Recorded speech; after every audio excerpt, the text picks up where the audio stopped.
kind of like my family because Anthony, Audrey, Mimi, that's who I ran to when my pops got killed. Okay. Moms was getting wild at the time. Then Queen Street started to merge over there. Gangsta Nick, He-Man, Dollar Bill, Parrot. Then the neighborhood power rules. That started to Okay. and made the Making Dollar Bills bring the legends over there. Okay. And this is what I seen Kev Mack video about the Venice show lines. They mentioned a lot of stuff, but they never mentioned that they were the frontliners in pushing the legends to become legends. Cause see, I'm running behind my cousin and them, Cheese Man. I was right there, like, I seen a lot, cause I got my homie from my set right now, Randy Berry. His brother was one of the founders of Ten Deuce Rank. And as little kids, we money side hustlers. We at one point, that's why it took us so long till 2007 to be homies. We really dug the fact that we was different. We ain't Crips, we ain't Bloods, we hustlers. Right. And we respected the fact that we didn't crack. We didn't went at it with everybody. And somehow or some fashion, there's been some kind of conflict. But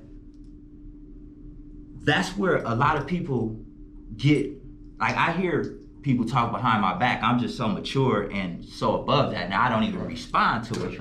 But they like, how he from Crenshaw Mafia and now he from Ransom and this and that. Well, the Money Side Hustlers was a decision that came when I got to Halls for my case, when I was gonna go do my 10 years at 14. So after Pops got killed, which comes from the domestic violence issues with the non-counseling, there was a fight, my mom's took the car and on the east side still. Okay.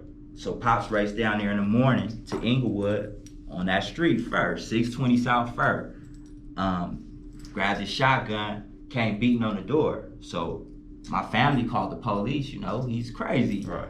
And that was another conflicting era I had to get over with. I didn't know I had hate and resentment behind that until after about 23, 24 years old, talking about it in a group of killers. Right.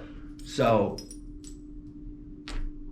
I tried to run down there to save Pops. Like maybe if he see me or hear me, he'll come back. Right. But before I went down the stairs, and as soon as I hit that's when I seen it. He was about a good 50 yards. It wasn't like I was holding his hand when he got killed. Right. But I seen him. Okay. I seen him drop, all that. Right. And I ran to his aid. That's the first time I've had a gun pointed at me. Like, I think about how, what did they say? I've been called a lot of things in the LA Times and stuff like that, psychopath, and because of my crime and the person that I hurt. Right. So racism and prejudice has always impacted my life. From hearing about my daddy in Louisiana in the 50s. It's always been something. And the police were the first people, the people that are supposed to save you from that. I'm living in, I went through Bloodstone, Feeling Hood, the Legends, the Morpheus. I've been through all of these areas and never once feared a gangbanger. Right. So I'm 10, and it's so much because my father used to be on me as far as wisdom and knowledge. And it's powerful that we talk to our sons if we want them to be kings. Because at the same time, you gotta understand spirituality. I don't get religious, but there's a good, there's a bad. I call it weak and strong. No doubt. And whenever the strong is trying to groom that weak into strong, you're gonna have the weak trying to hold them back. And that's what I was going through. I knew my father didn't want me to be a gang member. I didn't grow up with my brother from Mafia, don't even really know him. He's older than me, he did now, but that was, in my eyes, I thought that my father was disgraced, ashamed. Because I remember us going over there and like, this motherfucker over here with these motherfuckers, he's gonna be right back. I knew that was something he didn't want for me. So, at the same time, weak or strong, I'm mad at you. You died on me. You feel me? Gotcha. And that really like made my mentality desensitized, so I didn't have to deal with sensitive feelings. Even to this day, You know, I cry when I got to. I'm sad. I'm not finna hold it in. I'm real.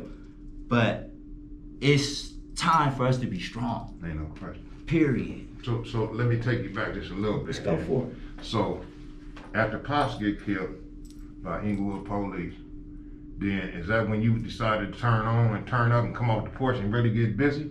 Nah, it started before the porch. It started before that. It started before the porch. Once I found out they was smoking, that was my get off the porch. Okay, once you found out they was doing drugs. So I was 9 years old running. That's where I met the one-man gang posse at. Like, they brother lived in the garage next door, so that's was the only, because I knew the Mafias, Lil Page, Peanut, Doc, and them was active. Right. So I know if I want to have a chance at not joining, I got to deal with these little goofballs in the garage playing Pac-Man. Right. So, okay. You're saying that. So then when did you start claiming Crenshaw Mafia? Was it when you was in YA, or did you do it on the street? Now, I got put on. Now, this wasn't, I didn't ask to get put on. I started running with Tricky and then when I went to Hyde Park CDC. So we was just Inglewood swinging, Kool-Aid from family. We all went up there. We would catch the bus to the bottom. Right. I'm over there all the time. I was like, you gotta put on a set. They put me on. That was my word not to go over there no more. I'm from Money Side, homie. But so you was from Money Side? When I stabbed the dude I stabbed was a Money Side enemy. He's a homie now. So, but I'm saying you was from Money Side, but then you was going to the Mafia hood to hang out, just hanging out with the Crenshaw Mafias, and then they put you on. Put me on. They knew you was from Money Side, right? Hell yeah. But they just wanted you to be Oh man. I swear. And that's what, when I go to jail, I catch my case, I stab a dude. I went to camp first. And even before I went to camp, I shot somebody. Okay, wait a minute. Then you gotta slow down. Then we going. But it don't come out. It don't come out until after I go to jail. Yeah, but in saying, so you saying you did the stabbing and the shooting before you even caught this crime to even go to YA to do the 10 years. You was already on. My 10 years didn't get handed to me at once. I was walking out the gate and they turned my yellow ass right back around. Okay. Right back. It started when the stabbing comes after I go to camp. I went to camp, Pops got killed, Mom smoked out, the OMG dudes turned into making dollar bills, and the Money Sides punked them. Okay. And I got adapted at 10 years old. That's what I tell the little dudes that try to tell me, oh, these niggas talking about you a hood hopper type of nigga, man. Talking about a 10-year-old child, bro. Right, you talking about, talking about a 10-year-old child. Man, they grow up, let it get up out my face. Right. I don't pay no attention to it. I was advanced more than some of these dudes. Right. So at 10, I made a pact, because it was a dude named Kaya, rest in peace Kaya. Kaya Basine Couch, my first friend to get killed. And he taught me a lot as far as, because his father got killed.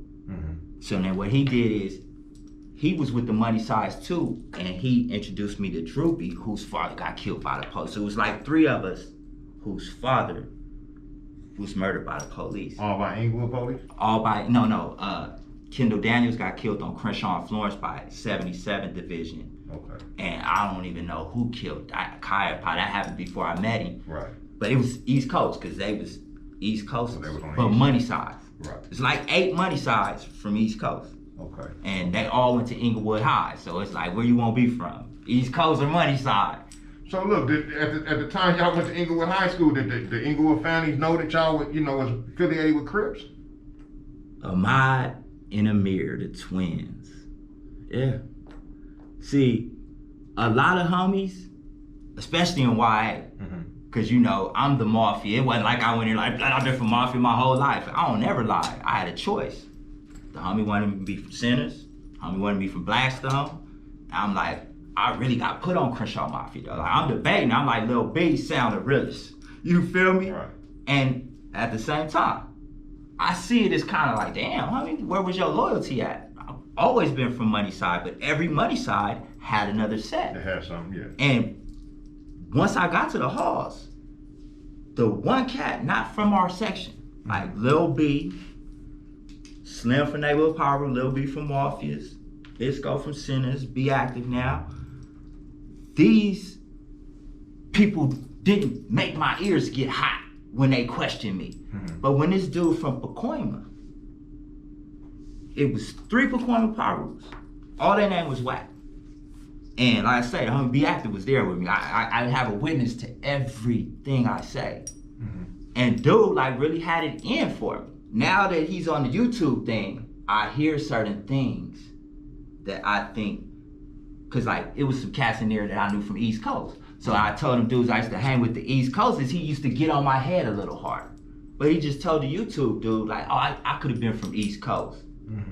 I hear little things like, I think he just didn't like me that hard cause he made it seem, and he had come from YA. I'm coming from the halls. Vamp was like the furthest I had gotten in my escalation of the criminal ladder. So I'm a new booty to this, and he a YA homie, kind of big. We just seen him dog out Voodoo from Hoover, so I'm like, oh no, I ain't finna fight this dude. Right. And seeing though, and this is how you learn, and like I've watched observancy as one of my greatest skills. That's how I survived 10.5 years in YA. You can tell the people who treat people with respect are the homies that got the most. So that's why I don't ever want no one, Crip, Blood, S.A., Northano, to ever think, I don't got no time. I got 6 kids, court cases, I've got too much going on in my little world to really be inconsiderate of anybody else's hustle. I respect and pray for every homie, every enemy, every one of us, because it's our spirit against their spirit that's gonna make us win. Yo, check it out. Thursday night, yo, I'm serving at the park. Tripping off a few of the smokers, getting sparked. Checking a grip, puffing on an endo split. One time's rolling, but I ain't about to slip. Dug up some grass, made me a little stash. Got on standby just in case I got stuff blast. G's rolling by, looking at this nigga crazy. Long as they keep going, the shit won't faze me. Who's it they breaks? A big mistake, they come back tripping. They like on a take. He rolled down his window and threw up a sign. I knew it was on, so I reached for my 9. Cocked my shit and said, fuck it, rush it. A call of the niggas on the verge of getting dusted. I ain't entertaining these busters who play brave. When the shit hits the fan, it's another day at the grave. Peeked up the street and seen my homie Harold, Mike T on the side, and he's strapping a double barrel. Mugs and bricks, Max creeping from